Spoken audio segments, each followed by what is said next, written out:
দিনটি ছিল মঙ্গলবার। যেহেতু বাচ্চাদের স্কুল ভ্যাকেশন শুরু হয়ে গিয়েছে, সেই জন্য ভাবলাম সবাইকে ডেকে একটু খাওয়ার আয়োজন করা যাক। যেমন ভাবা ঠিক তেমন কাজ। এখানে 1800 মতন মাটন রয়েছে। যেহেতু আমি মাটন রান্না থেকে খাওয়া পর্যন্ত পুরোটাই কাঁচা, এই জন্য আমি এক দিদিকে ডেকে নিয়েছি রান্না করার জন্য। সত্যি কথা বলতে আমি কিন্তু মাটন রান্না করলে একদমই খেতে পারবো না। আমি আগে একেবারেই মাটন খেতে পারতাম না, কিন্তু আমার মাসির হাতের মাটনের পাতলা ঝোল খেতে আমার ভীষণ ভালো লাগে। আমি আমার মাসির হাতের মাটন রান্নাটা ভালো খাই। ঠিক সেই কারণেই আমি প্রত্যেকবার বাড়ি গেলে মাসি কিন্তু মাটন রান্না করে খাওয়ায়। বলতে গেলে আমি হয়তো বছরে একবারই মাটন খাই।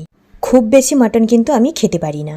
আজকের লাঞ্চ মেনুতে রয়েছে পোস্ত দিয়ে বিনস ভাজা, নিরামিষ বাঁধাকপির তরকারি, পাঁপড় ভাজা, 1 প্লেট স্যালাড, খাসির মাংস, সাথে আমের চাটনি, সাথে কিন্তু কোল্ড ড্রিঙ্কসও রয়েছে। আমরা সবাই কিন্তু আজকের দিনটা খুব এনজয় করেছি। বাচ্চারা তো অনেক আনন্দ করেছে। স্কুল ভ্যাকেশন মানেই কিন্তু শুধুমাত্র বাচ্চাদের নয়, বাচ্চাদের সাথে সাথে প্যারেন্টসদেরও আনন্দে কাটানোর সময়।